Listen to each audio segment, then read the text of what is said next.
Amém. Glória a Deus. Senhor Deus, Pai querido, em nome de Jesus, abençoa-nos agora com a Tua palavra. Permita, Senhor, que o Espírito Santo do Senhor, que inspirou esta palavra, que inspirou o Teu servo Lucas, esteja agora iluminando nosso coração e mente, para podermos tirar proveito da palavra santa. Repreenda toda a obra do inferno, tudo aquilo que não procede ao Senhor. Abra a nossa mente, o nosso coração. Dá-nos, ó Deus, a reverência, a concentração necessária para podermos tirar proveito da palavra santa. E ao sairmos daqui hoje, ó Deus querido, saiamos transbordando de alegria, desejosos de cumprir a Tua palavra ao longo dessa semana. Obrigado por esse ano, Deus, que caminha para o fim. Hoje, o primeiro domingo do último mês. Obrigado, porque até aqui o Senhor nos ajudou. Grandes coisas o Senhor fez por nós. E nós estamos alegres. Estamos alegres porque estamos na casa do Senhor. E alegres porque o Senhor é o Deus da providência e tem cuidado de nós. Oh, Pai querido, fala, Senhor. Fala, Deus, ao nosso coração, para podermos verdadeiramente transformados por Tua palavra, viver conforme a Tua vontade. Em o nome de Jesus, Senhor nosso e da igreja, amém, amém. Abra a sua Bíblia, meu querido irmão, capítulo 23 de Atos, marque aí na sua Bíblia, você vai fazer um compromisso comigo hoje, capítulo 23 e o capítulo 24, 2 capítulos. Para a gente ganhar tempo, eu não vou lê-los de uma só vez agora, mas você vai lê-los em casa, ao longo desta semana, capítulos 23 e 24. Esses 2 capítulos narram, continuam narrando, aliás, até o final do livro de Atos, da agora para frente, Lucas vai se concentrar nas prisões de Paulo. Ele vai falar do Paulo encarcerado, do Paulo que pela graça de Deus se tornou embaixador em cadeias, preso, né? E esses capítulos 23 e 24 trata da prisão de Paulo, finalzinho da prisão de Paulo, ainda em Jerusalém, e a transferência dele para Cesareia. Vai mostrar para nós 2 defesas do apóstolo Paulo, uma diante do Sinédrio, ainda em Jerusalém, e a outra diante do governador, lá em Cesareia. Então, abra a sua Bíblia, fique com ela aberta à medida que eu for expondo, você vai marcando. Eu estou ficando assim, muito alegre, satisfeito, porque eu vejo a maioria, né, com sua caneta, outros mesmo que com o celular, o computador, marcando e tudo. Isso é maravilhoso, porque o grande objetivo do crente é crescer na graça e no conhecimento do nosso Senhor e Salvador Jesus Cristo. Então a igreja é um corpo vivo, e todo corpo vivo precisa crescer, e crescer na graça e no conhecimento. Mas vamos ler apenas o versículo 11 do capítulo 23. Marque esse versículo, ao meu ver, é o versículo chave então destas 2 prisões do apóstolo Paulo aí, tanto em Jerusalém quanto lá em Cesareia. Diz assim a palavra de Deus: na noite seguinte, o Senhor, pondo-se ao lado de Paulo, dele aí é Paulo, disse: coragem, pois do modo porque deste testemunho a meu respeito em Jerusalém, assim importa que também o faças em Roma. Vocês vão entender essa palavra, essa visita de Deus ao apóstolo Paulo lá na cadeia. Muito bem, meus queridos irmãos, ao longo destes estudos e principalmente dessas viagens missionárias e das prisões de Paulo e das lutas pelas quais ele passou, uma das grandes lições que nós temos aprendido aqui é que nada e nem ninguém pode deter o evangelho pregado no poder do Espírito Santo. Então ponha isso no seu coração, porque o diabo sabe disso. Nada e nem ninguém pode deter o evangelho pregado no poder do Espírito Santo. Nosso texto vai mostrar Paulo preso, e como eu disse, a partir daqui até o final do livro, na realidade Lucas vai tratar das prisões de Paulo, vai tratar dessas defesas que Paulo fez em face de estar preso, mas nós vamos poder ver claramente que nada disso impediu o apóstolo Paulo de pregar o evangelho. Ele, de fato, foi preso, e a Bíblia diz claramente que ele era preso por causa de Cristo, preso por causa do evangelho, preso por causa da esperança de Israel, preso porque, de fato, ele anunciava Jesus como Senhor e como Salvador. E da sua primeira prisão em Jerusalém, poucos dias depois de ter retornado da terceira viagem missionária, desse dia até lá em Roma, na sua prisão em Roma, quando finalmente foi condenado, esse tempo todo, nós temos aí 5 anos. Então, na realidade, de todo o seu ministério, 5 anos deles, 5 anos do ministério do apóstolo Paulo, ele passou preso. Mas dando o seu testemunho para o seu filho na fé, Timóteo, ele diz: de fato eu estou preso, estou sofrendo inclusive injustamente. Entretanto, o evangelho não está algemado, o evangelho não está preso, e realmente nunca esteve. Paulo, mesmo preso, deu testemunho na prisão, deu testemunho diante de tribunais, diante de autoridades. Ele teve a oportunidade, mesmo nos seus julgamentos, de dar testemunho daquilo que Deus tinha feito na vida dele. E quando, nas vezes que ele se defendeu, 6 vezes, nós temos 6 defesas de Paulo ao longo desses 5 anos de prisão. Em todas elas, na verdade, as suas defesas foram verdadeiros testemunhos, verdadeiras pregações. Na sua primeira defesa, conforme vimos na última mensagem, lá em Jerusalém, lá na Fortaleza Antônia construída por Herodes, que ficava cerca de 200 metros do templo. Quando ele estava nas escadarias da Fortaleza Antônia, ele olha para a multidão e faz a sua defesa, e aquela defesa, na realidade, foi o seu testemunho de fé, seu testemunho de vida cristã. Ele disse o que era antes da conversão, e antes da conversão ele era fariseu, que tinha aprendido aos pés de Gamaliel, zeloso da lei, orgulhoso por isso, perseguidor da igreja, perseguidor daqueles que eram do caminho. Ele disse: entretanto, num certo dia, levando cartas para prender aqueles que estavam em Damasco, no caminho de Damasco, ele foi surpreendido por uma poderosa luz do céu, em pleno meio-dia, e por causa daquela luz, ele cai por terra e cai cego, e ele dá esse testemunho, e ele levanta dali cego, e ele ouve a voz de Jesus, a voz de Deus: Paulo, Saulo, Saulo, por que me persegues? E ele diz que foi levado pelas mãos daqueles que com ele estavam para a cidade de Damasco. E lá ele foi visitado por um judeu servo do Senhor. E esse judeu o chama de irmão e disse: Deus tem um plano na sua vida. E você foi chamado para conhecer a vontade do Senhor, para ouvir uma voz dele, para ser testemunha dele, inclusive diante das autoridades. Levanta-te agora, torne a ver e receba o batismo. E aí ele continua a sua defesa e diz: a partir desse dia me tornei uma nova pessoa, um novo homem. E ele vai dizer agora qual era o sentido da vida dele. O sentido da vida dele agora era anunciar para todos, especialmente para os gentios, que em Jesus há solução, em Jesus há esperança, e que pela graça de Deus esse evangelho está agora estendido aos gentios. Deus, por sua graça, rasgou a parede de separação e transformou o apóstolo Paulo agora no apóstolo dos gentios, naquele que recebera de Deus a revelação que profetas anteriores não tinham recebido, mas ele recebeu do grande segredo. O segredo agora revelado é que também a palavra alcança os gentios.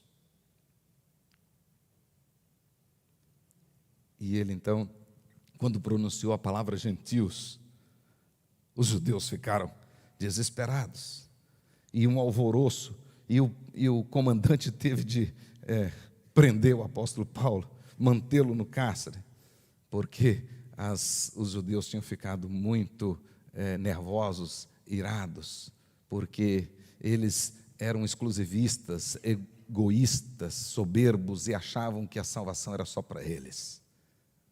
Mas Paulo diz que essa graça também se estendeu aos gentios. Isso que nós temos visto. O apóstolo Paulo ficou preso ali. E o comandante, no outro dia, resolve levá-lo ao Sinédrio.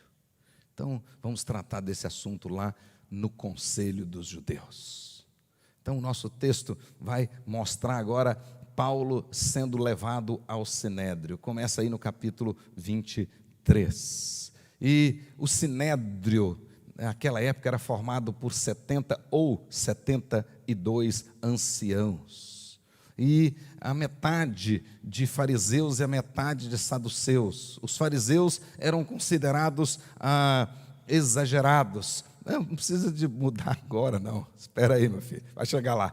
O fato é que os fariseus eram considerados os radicais, né? Aqueles que dominavam a lei e eram cumpridores da lei e se orgulhavam por serem cumpridores da lei, se esforçavam para isso. E os saduceus eram os políticos, eram os ricos, eles tinham ligações com a administração do templo e com os políticos. Os fariseus acreditavam na ressurreição, acreditavam em anjos, acreditavam em demônios e acreditavam na ressurreição do corpo. Os saduceus não acreditavam nada disso. E esses dois grupos é que dominavam o grande sinédrio, né? O conselho dos anciãos em Israel. E o texto vai nos dizer então que eles são levados para lá, que Paulo é levado para lá. Então observe agora, capítulo 23, esse capítulo 23 nós podemos dividi-lo da seguinte maneira, versículo de 1 ao versículo 10, Paulo então diante desse sinédrio. Versículo 11 é o chave, que é Deus consolando o apóstolo Paulo, animando o apóstolo Paulo, para que a despeito das adversidades ele pudesse continuar firmes. Dos versículos 12 até o versículo 15, nós temos aí Lucas narrando uma conspiração dos judeus contra Paulo, eles armando uma situação para poder matar, executar, assassinar o apóstolo Paulo. Versículos 16 até o versículo 35, nós podemos ver com clareza a proteção providencial de Deus, como que Deus cuida dos seus, mesmo em momentos extremamente adversos. Vocês podem observar aí como Deus estava conduzindo todas as coisas. Versículo 16 a 22, aparece aí um sobrinho de Paulo, filho de uma irmã de Paulo, que até então nós não tínhamos essa informação. Mas esse rapaz ou esse homem, o texto não fala da idade dele, o fato é que ele ficou sabendo, de alguma forma ele tinha acesso ao sinédrio ou informações privilegiadas de pessoas perto do sinédrio, e ele fica sabendo deste complô, fica sabendo dessa armação para assassinar o apóstolo Paulo, e corre lá na Fortaleza Antônia e avisa para Paulo. E Paulo, mais do que depressa, mesmo sabendo, e olha que naquela noite Deus já tinha falado para o apóstolo Paulo que ele ia em Roma, mas mesmo sabendo disso, ele tomou providência e diz: vai lá contar isso para o comandante.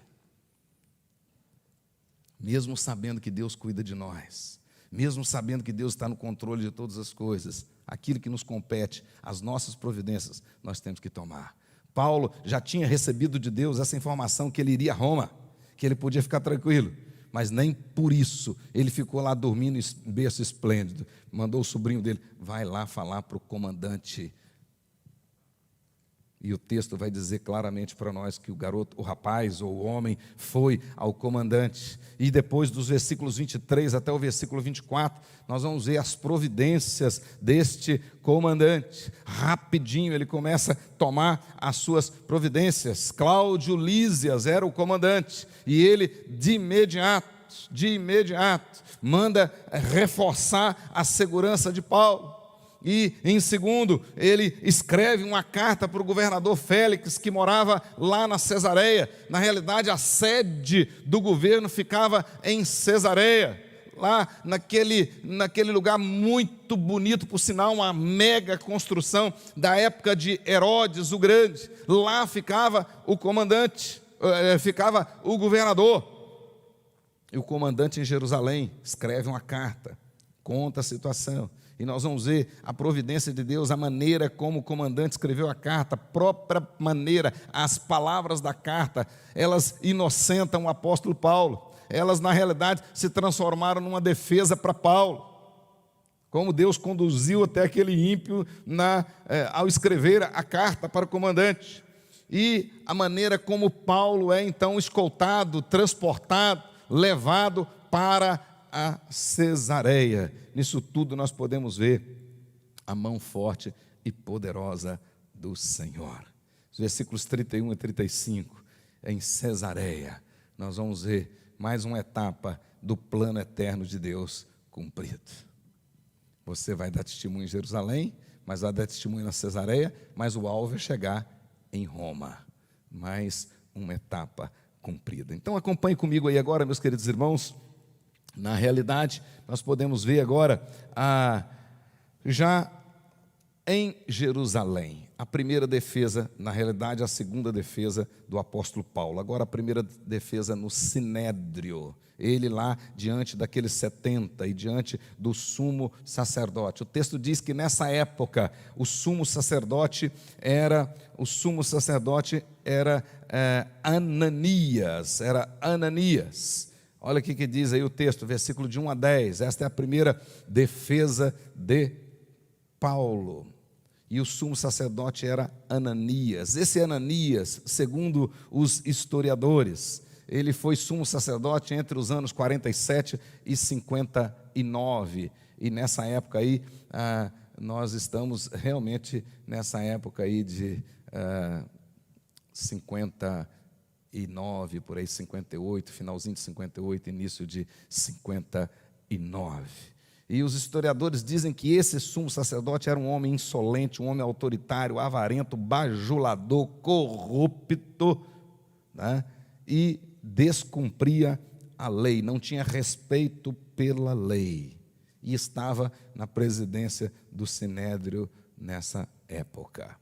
Pois bem, o texto então vai mostrar para nós o início da defesa do apóstolo Paulo. Diz que, fitando os olhos, ficou de pé, fitando os olhos no Sinédrio, Paulo disse: varões, irmãos, tenho andado diante de Deus com toda a boa consciência até ao dia de hoje. Essa introdução do apóstolo Paulo tem muito a nos ensinar. Primeiramente, o apóstolo Paulo se mostra que é isso que nós podemos ver ao longo de todas essas defesas do apóstolo Paulo. Ou seja, nós podemos ver um homem ungido pelo Espírito Santo, falando com ousadia, falando com coragem, com sabedoria e com estratégia. Essas 4 virtudes precisam estar claras na vida de cada crente. Você precisa pedir ao Senhor para desenvolvê-las cada vez mais. Cada vez mais o crente verdadeiro precisa ser ousado. Cada vez mais o crente verdadeiro precisa ter coragem.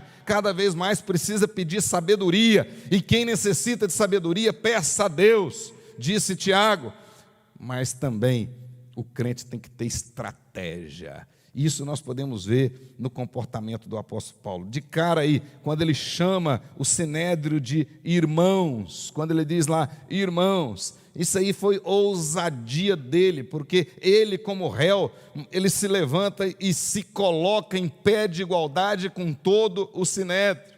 E isso já começou a despertar a ira daquele povo, por isso é que ele foi ousado, porque naquela época as pessoas, para se dirigir ao Sinédrio, precisavam se dirigir como os príncipes do povo, anciãos de Israel. Então quando alguém se levantava e diz, príncipes do povo, anciãos de Israel, Paulo não fez isso, se levantou e disse, irmãos, se colocou em pé de igualdade com eles.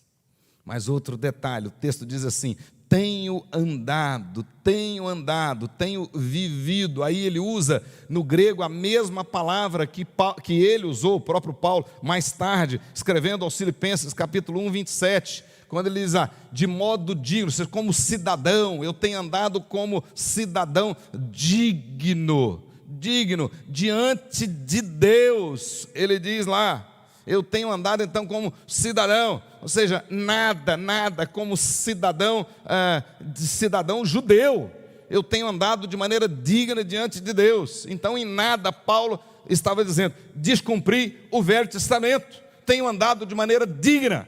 Essa palavra vai usar mais adiante para os Filipenses, dizendo o seguinte, que nós precisamos andar de modo digno de cidadãos dos céus. E ele diz que ele andava de modo digno como cidadão. Ele está falando aí que em nada ele descumpriu as suas responsabilidades como membro do povo judeu. Mas o que realmente chamou a atenção daqueles 70 e enervou, digamos assim, o sumo sacerdote, é o que ele fala logo depois. O texto diz lá claramente, né? Com toda boa consciência até o dia de hoje. Com toda boa consciência. A palavra consciência aqui é uma palavra que Paulo usou muitas vezes em suas cartas, principalmente escrevendo aos Coríntios, ele usa essa palavra várias vezes, e na visão do apóstolo Paulo, a consciência aqui se refere àquele senso moral interior, que nos capacita a saber o que é apropriado e o que é inapropriado. É a capacidade de avaliar para poder julgar o que é certo e o que é errado, para poder julgar o que é bom e o que é ruim. E na visão do apóstolo Paulo, essa consciência precisa estar fundamentada na palavra de Deus, ela tem que ser cativa, está cativa à palavra de Deus. Por isso é que o crente precisa ter a sua consciência bem firmada na palavra de Deus. E o apóstolo Paulo escreve ao seu filho na fé, Timóteo, capítulo 3, verso 9, e ele diz claramente lá para Timóteo que ele precisava ter uma boa consciência, que ele necessitava ter cada vez mais uma boa consciência firmada na palavra de Deus. De fato, meus queridos irmãos, a consciência do cristão, ela, embora não seja um guia perfeito, mas ela é um guia indispensável para determinar os limites para o crente, os limites da fé cristã individual. Portanto, para nós crentes, violar a consciência com algo, por menor que seja, é um grande risco, é um grande perigo e pode ser um pecado. Daí, conselho de Paulo. Agora, 1 Timóteo capítulo 1, verso 18 e 19, ele diz assim, Timóteo, este é o dever que te encarrego, segundo as profecias de que antecipadamente fostes objeto. Combate firmado nelas o bom combate, mantendo a fé, ele diz, e a boa consciência. Porquanto, alguns tendo rejeitado a boa consciência, vieram a naufragar na fé. Na fé. Quando se cauteriza a mente, se naufraga na fé. Martinho Lutero, ele disse assim, a minha consciência é cativa à palavra de Deus. Não posso e não me retratarei em nada, pois ir contra a consciência cativa à palavra de Deus não é correto e nem seguro. Isso foi a resposta de Lutero quando ele estava sendo pressionado a negar as doutrinas que ele estava defendendo. Então, o crente precisa fundamentar a sua consciência cada vez mais na palavra de Deus. Paulo então disse que ele, até aquele dia, ele tinha boa consciência diante de Deus. Então ele vivia como um cidadão digno, mas diante de Deus ele mantinha uma boa consciência. Olha que coisa interessante. Agora, gostaria de aproveitar esse momento para destacar o seguinte, os perigos, 2 grandes perigos sobre a consciência. Preste atenção. O primeiro é cauterizá-la, a cauterização da consciência. Esse é um grande perigo. O que significa isso na Bíblia? A Bíblia usa essa palavra, cauterizar a consciência. Significa ter a consciência insensível. 1 Timóteo 4, 1 e 3 o apóstolo Paulo escreveu o seguinte: o Espírito diz claramente que nos últimos tempos alguns abandonarão a fé, seguirão espíritos enganadores e doutrinas de demônios. Verso 2: tais ensinamentos vêm de homens hipócritas, mentirosos, que têm a consciência cauterizada. Que têm a consciência cauterizada. Ele disse lá, portanto, eles estão, segundo o apóstolo Paulo, proibindo o casamento, o consumo de alimentos que Deus criou para serem recebidos com ação de graças pelos que creem e conhecem a verdade. Paulo estava dizendo para Timóteo: tenha cuidado com aqueles que têm a consciência cauterizada. Tenha cuidado. Aqueles que começam a cauterizar a sua mente para poder fazer uma série de coisas e justificar os seus atos. O segundo perigo que nós podemos ver biblicamente a respeito da consciência é essa questão da autojustificação. Tentar se justificar, achar desculpas para o mau procedimento. Esse é um problema sério e muito comum para todos nós. A mentira se torna verdade, o erro se torna certo, e por estar cauterizada, a consciência não nos acusa mais.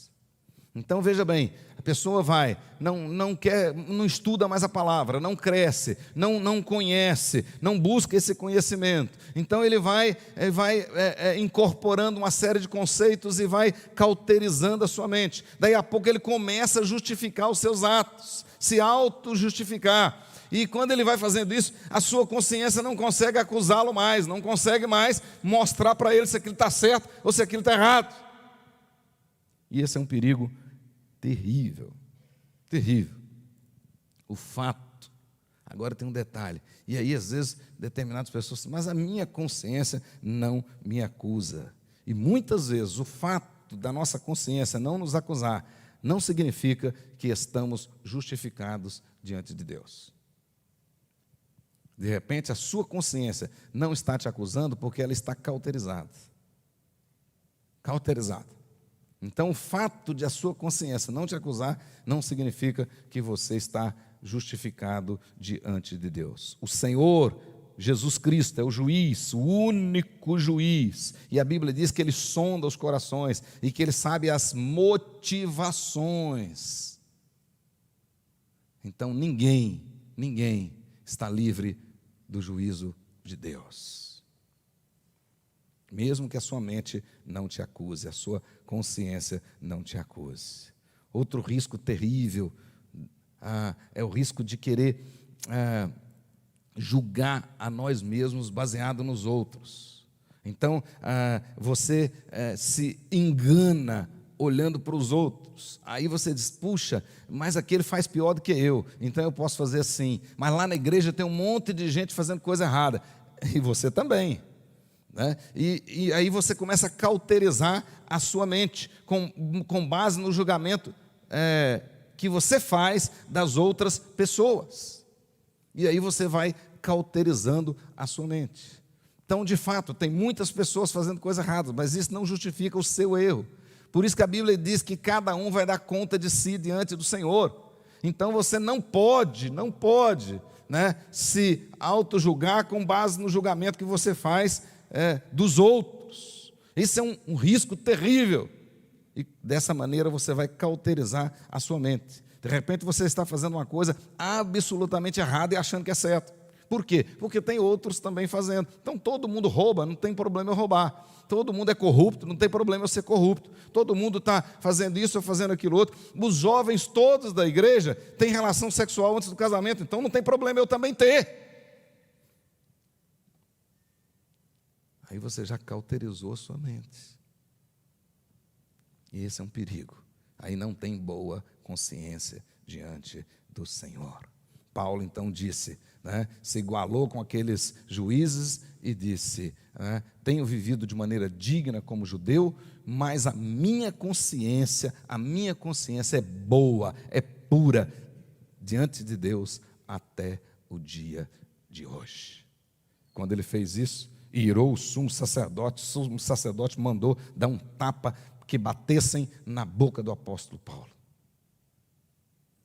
E quando aquele homem disse aquilo e deu aquela ordem, o apóstolo Paulo reagiu de imediato. Olha o verso 3. Então lhe disse Paulo: Deus há de ferir-te, parede branqueada. Tu estás aí assentado para julgar-me segundo a lei e contra a lei manda agredir-me? Chamou de hipócrita. Parede branqueada era a expressão que o próprio Senhor Jesus usou. O próprio Jesus usava essa expressão. Mateus 23, versículo 27. Referindo-se aos fariseus hipócritas. E aqui ele estava ali para julgar, e julgar de acordo com a lei, e contra a lei estava mandando bater no rosto, na boca do apóstolo Paulo. E a lei dizia que não se podia bater no rosto de um judeu, porque assim você estaria batendo na face de Deus. E ele mandou fazer isso. Na hora que Paulo disse isso, e é interessante, aqui nós podemos crer, e há muitas pessoas que creem que aqui tem até uma profecia, porque esse Ananias, logo depois, morreu assassinado. Ele, logo depois. Mas o fato é que alguém disse, os que estavam ao lado disseram: estás injuriando o sumo sacerdote de Deus? Aí o apóstolo Paulo respondeu: não sabia, irmãos, que ele era o sumo sacerdote, porque está escrito: não falarás mal de uma autoridade do teu povo. Então, na realidade, o apóstolo Paulo está ali dizendo: não sabia que ele era o sumo sacerdote. Na realidade, a construção desse texto, Paulo ouviu a ordem, mas ele não sabia de quem partira a ordem. Na realidade, ele sabia quem era o sumo sacerdote, sabia que era Ananias. Agora, naquele momento, ele não sabia de quem tinha partido a ordem para bater na boca dele. E por isso ele reagiu disso. Em outras palavras, se eu soubesse que a ordem tivesse partido do sumo sacerdote, eu não teria dito isso. Mas o fato é que, na realidade, Paulo não está pedindo desculpa nem nada, ele apenas disse, e a visão dele, nessa época, segundo os estudiosos, já era muito ruim, ele já tinha um problema muito sério de visão, e de fato, ele não estava vendo quem deu aquela ordem. Mas o texto continua dizendo para nós, olha no versículo 6, sabendo Paulo que uma parte do sinédrio se compunha de saduceus e a outra de fariseus, exclamou. Aí ele retoma a sua defesa, e agora nós vamos ver, primeiramente, Paulo usando com ousadia, chamou todo mundo de irmãos, irmãos. Segundo, Paulo usando de coragem, parede branqueada, hipócrita, devia estar cumprindo a lei, e devia julgar de acordo com a lei, está julgando fora dela. Está contra a própria lei. Mas agora nós vemos o apóstolo Paulo usando de sabedoria, de estratégia. Ele conhecia muito bem o Sinédrio, ele tinha sido membro do Sinédrio, ele era fariseu, ele sabia as posições dos fariseus e as posições dos saduceus. Na realidade, quando ele usa dessa palavra, ele não está provocando nenhum e nem outro, ele está dando o testemunho dele, mas ele sabia que dar o testemunho dele ia jogar um contra o outro, porque ele disse claramente, olha lá, sabendo que era formado de saduceus e fariseus, exclamou, irmãos, varões e irmãos, eu sou fariseu, filho de fariseu, no tocante à esperança e à ressurreição dos mortos, sou julgado. Estou preso aqui porque eu creio na ressurreição, e eu sou mensageiro da ressurreição. O evangelho que eu anuncio é o evangelho da ressurreição. Eu sou pregador, apóstolo da ressurreição. Estou anunciando para todos os lados que Jesus o Nazareno ressuscitou e que nós ressuscitaremos. Essa era a pregação. Então ele não falou nada de mentira e não usou de malícia. Ele estava dando o testemunho dele, porque todas as defesas de Paulo na realidade eram os seus testemunhos. Só que aquilo ali ele sabia que ia gerar uma polêmica muito grande. Por quê? Porque os saduceus não acreditavam em ressurreição, mas os fariseus acreditavam.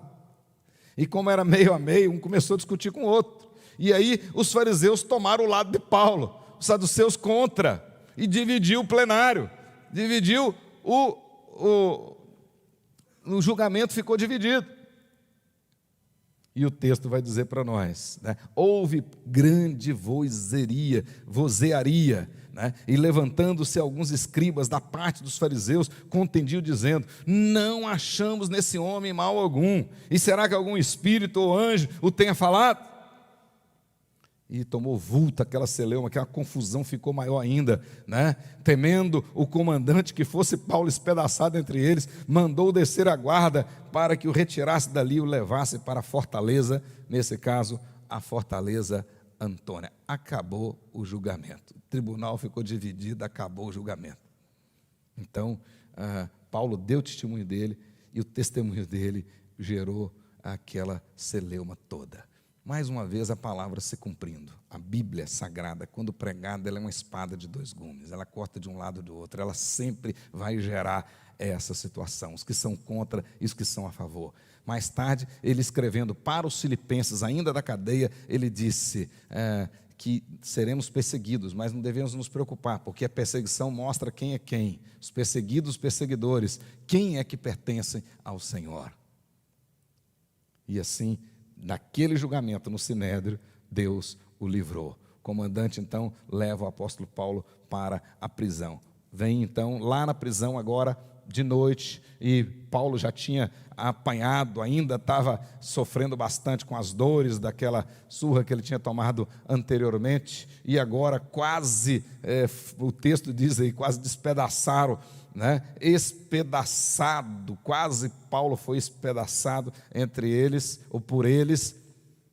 Agora ele está lá na cadeia, na prisão, e de noite o Senhor aparece para Paulo. Olha que coisa maravilhosa. E Paulo teve essa experiência outras vezes na sua vida, Deus consolando ele. Na noite seguinte, que é o nosso texto, o Senhor, pondo-se ao lado dele, disse: coragem, pois do modo como deste testemunho em Jerusalém, assim importa que também o faças em Roma. Aqui nós temos várias lições maravilhosas. Além de Deus estar dizendo: olha, tem de bom ânimo, né? A mesma palavra que aparece aí para coragem, tem de bom ânimo. Ou seja, não baixa a cabeça, estou contigo, estou aqui contigo, né? E nada e nem ninguém pode frustrar os meus planos, nada e nem ninguém. E o meu plano deixa claro que você vai estar em Roma, você vai dar testemunho em Roma, então ninguém vai poder frustrar isso.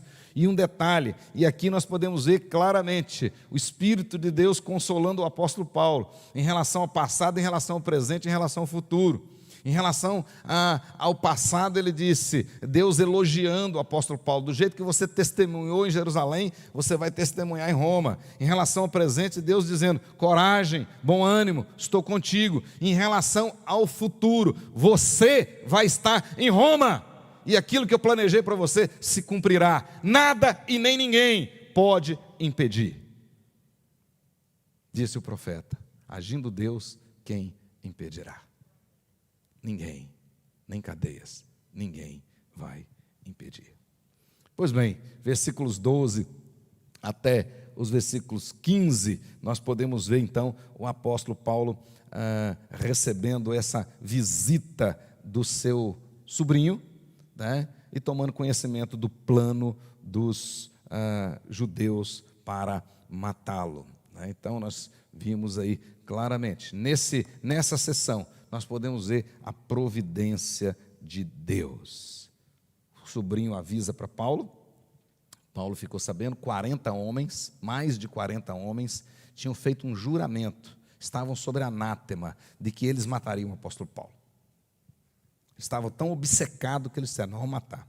E foram lá no Sinédrio e fizeram um acordo com o sumo sacerdote.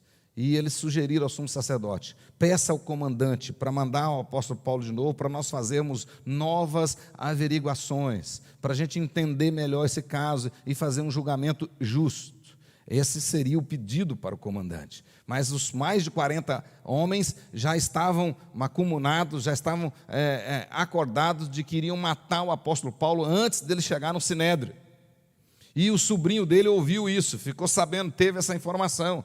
Correu lá e avisou para Paulo disse: olha, eles vão tentar convencer o comandante para você ir testemunhar de novo, você ir ser ouvido novamente, depor novamente lá no Sinédrio.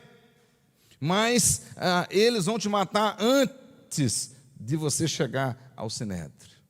O apóstolo Paulo, que já tinha recebido essa visão de Deus, já tinha certeza, ele confiava no Senhor, ele já tinha ali uma revelação clara de Deus que ele ia para Roma. Ele poderia ter cruzado os braços e falado para o sobrinho: fica tranquilo, vai para lá, eu vou para Roma de qualquer maneira. Nada disso, ele tomou providências, Aqui na quinta-feira eu tenho ensinado para os irmãos: nós temos que orar, mas temos que trabalhar, né? Calvino dizia: orar e labutare, nós temos que orar e temos que trabalhar.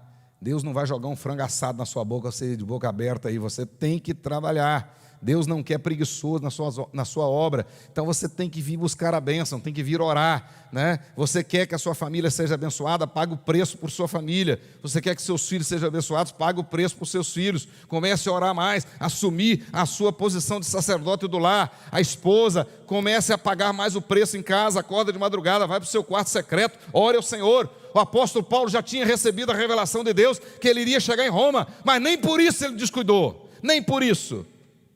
Ele disse: vai lá contar isso para o comandante. Chamou o centurião e disse: leve esse meu sobrinho aqui para o comandante, que ele tem um assunto para falar para o comandante.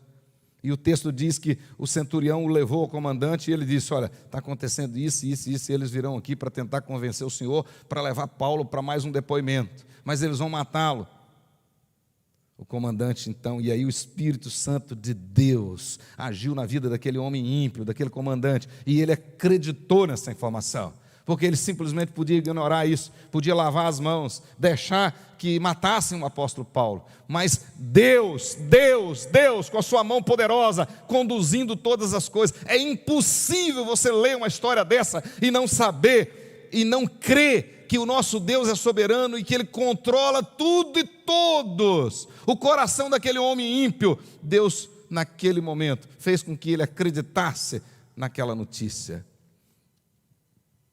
e se compadecesse do apóstolo Paulo. E ao invés de entregar Paulo para o Sinédrio novamente, ele aumentou a proteção contra Paulo. Aumentou, chamou os 2 centuriões e disse: olha, pode colocar todo mundo de plantão e vigia esse preso aí.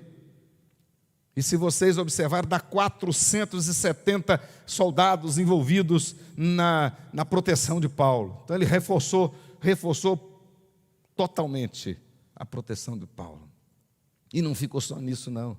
Ele poderia ter feito esse reforço e ficado calado: vou esperar as coisas acalmarem aqui. Não, eu vou tirar esse preso daqui de Jerusalém, vou levá-lo lá para o governador, quero ver esses judeus. Mas para não correr riscos, porque saindo de Jerusalém para Cesareia tem uma parte muito estratégica para quem quer fazer mal ao outro. Então, nessa parte da viagem, ele aumentou a escolta para que Paulo pudesse chegar em segurança em Cesareia. E mais do que isso, Deus ainda continuou tocando o coração daquele comandante ímpio, fez ele escrever uma carta. Olha, meus irmãos, olha a carta, capítulo 23, versículo 25 a 30, leia essa carta para você ver. Olha que carta, essa carta na realidade é quase uma declaração de inocência do apóstolo Paulo.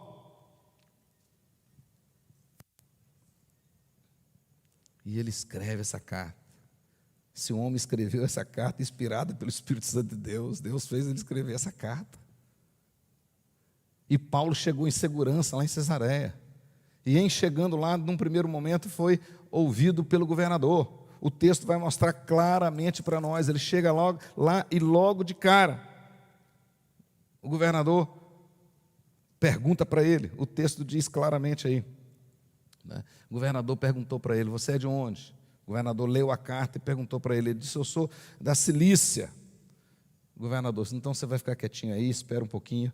Quando os seus acusadores chegarem, nós vamos então tomar as providências. E ele ficou, por ordem de Félix, o governador da época, mais 5 dias nesse primeiro momento preso, quietinho lá. As coisas acalmaram até os acusadores dele chegaram. Olha que coisa, olha como Deus conduz as coisas. Olha como Deus.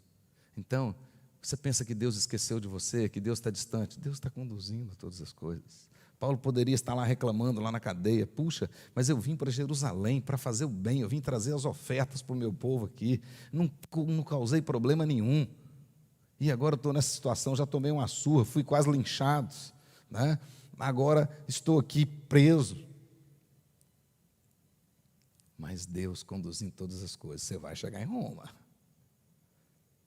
nós vamos chegar ao céu, e Deus está conduzindo tudo para isso. Pois bem, aí vem o capítulo 24. O capítulo 24 vai contar agora a história do apóstolo Paulo diante do governador Félix, né? Então o capítulo 24 começa: chegaram então os acusadores de Paulo, o tribunal já está montado, o julgamento vai começar. E começa então com a parte de acusação. O texto diz: libelo contra o apóstolo Paulo. E veio então o sumo sacerdote, o sinédrio, contratou um advogado de acusação. E o texto diz aí claramente: um advogado de acusação, né? de nome Tértulo. Tértulo. Então vocês podem observar, esse Tértulo chega aí e vai então fazer o seu libelo, ou seja, vai apresentar a sua acusação, a acusação do sinédrio contra o apóstolo Paulo. E nesse libelo, ou seja, nessa peça de acusação, ele faz as seguintes acusações. Olha aí, 24, verso 5, ele diz: esse Paulo é uma peste. Primeira acusação: esse Paulo é uma peste. A palavra que aparece aí é perturbador, é um perturbador, então ele merece morrer. Depois, ele promove, é um promotor de sedições, a palavra é desordens, tumulto. Então é uma peste que vem tumultuando, e eles exageram, entre os judeus esparsos por todo o mundo.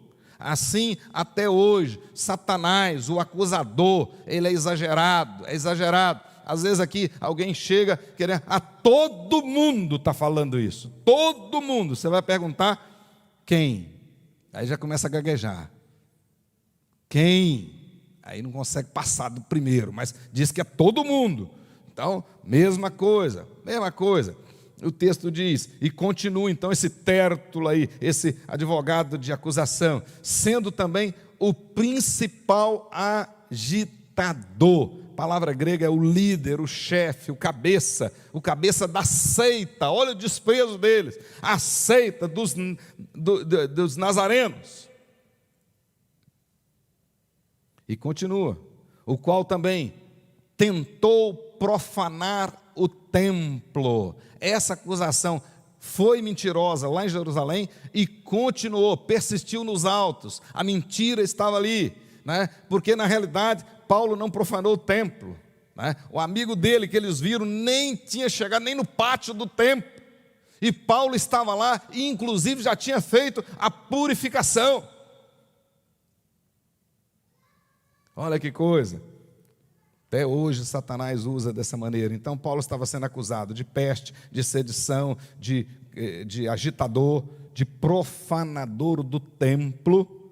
E depois eles, de tabela, acusa também o comandante Cláudio Lísias. Diz lá, né, nós o prendemos com o intuito de julgá-lo segundo a nossa lei. Mas sobreveio o comandante Lísias e o arrebatou das nossas mãos com grande violência. No grego diz aí, tirou das nossas mãos na marra.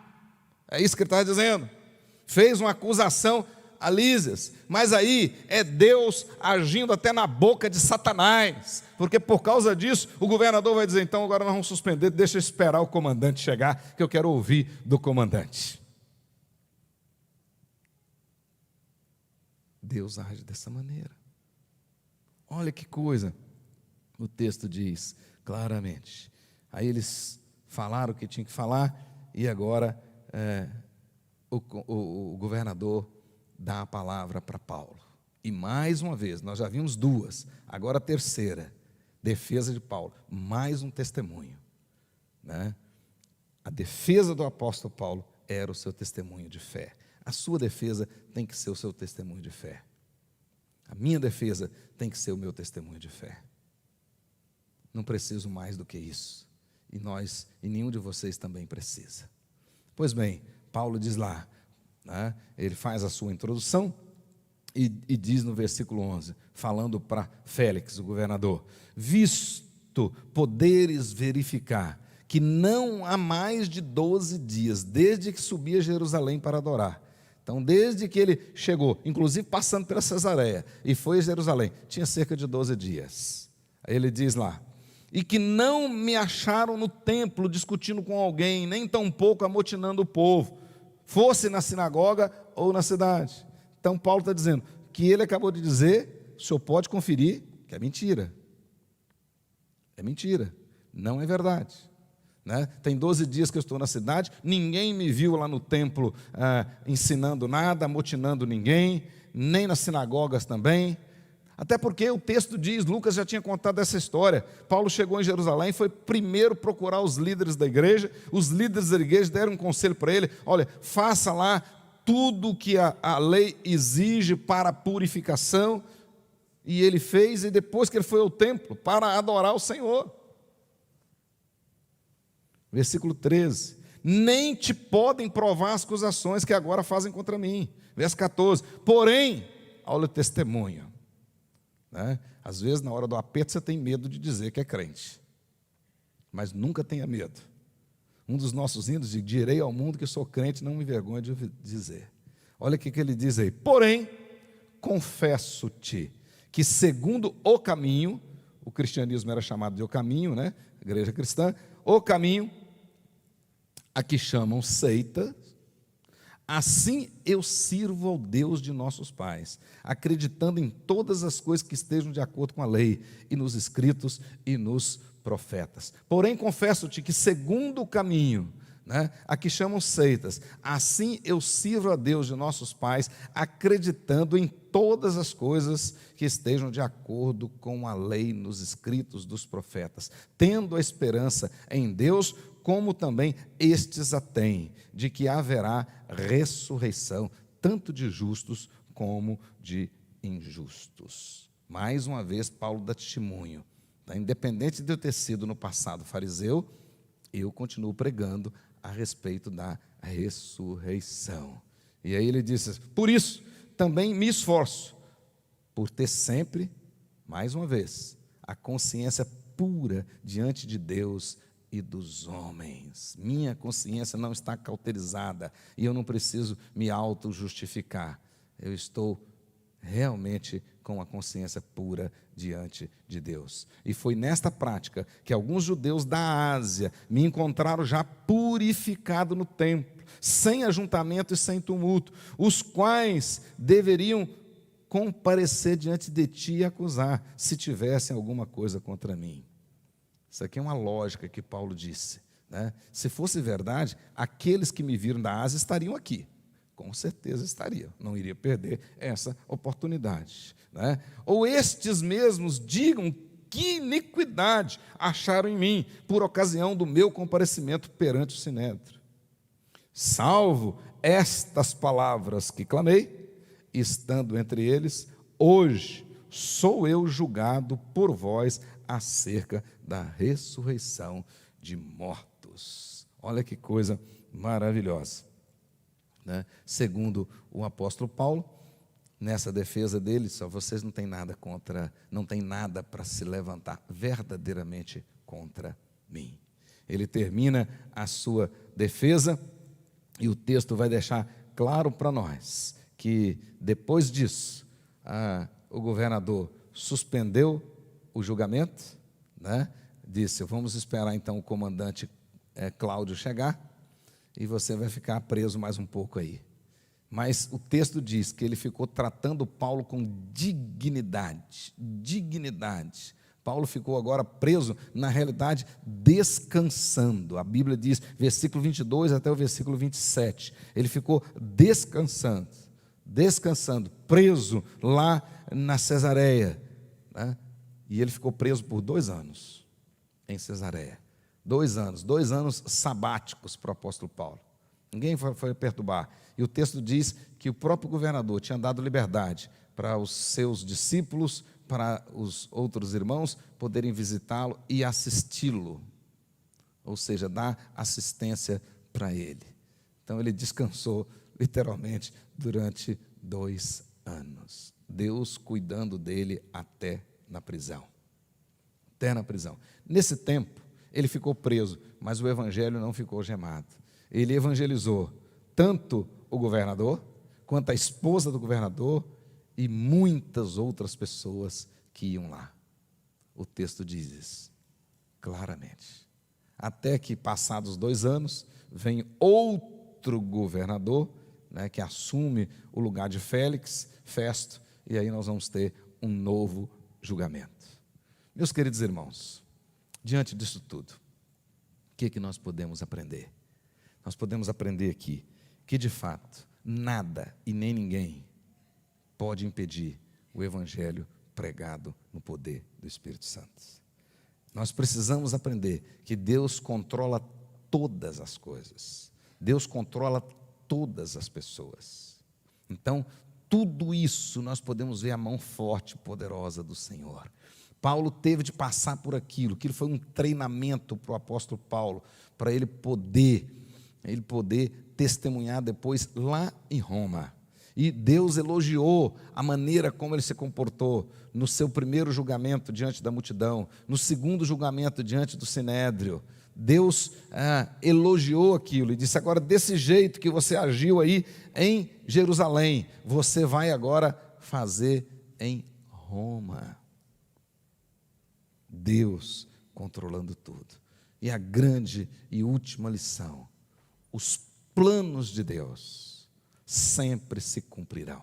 Aquilo que Deus planejou, Ele cumprirá. A boa obra começada em nós, Ele há de cumpri-la. Meus queridos irmãos, ponha isso no seu coração, em nome de Jesus. Em nome de Jesus, o quanto que a gente pode aprender. Agora, a beleza de você poder dizer: eu tenho boa consciência diante do Senhor. Eu tenho preservado a minha consciência diante do Senhor. Veja se você pode dizer isso. Que coisa maravilhosa. Agora pare de olhar para os outros e querer se justificar pela régua dos outros. Então tem muita gente que faz isso, eu também posso fazer. Não, o que eu faço é incomparavelmente menor do que o que fulano de tal faz. Para Deus, esse argumento não tem o mínimo sentido. O outro está errado e você também. Então é muito comum eu ouvir isso. Pastor, mas tem muita gente aí fazendo isso também. Como se este argumento justificasse a sua atitude. Não justifica. Que Deus tenha misericórdia de nós e que nós possamos verdadeiramente entender que os planos de Deus não podem ser frustrados. Paulo chegou em Cesareia, cumpriu a sua etapa de Jerusalém e daqui a pouco vai para Roma. Deus vai cumprindo uma a uma. Feche os seus olhos e faça a sua oração em nome de Jesus.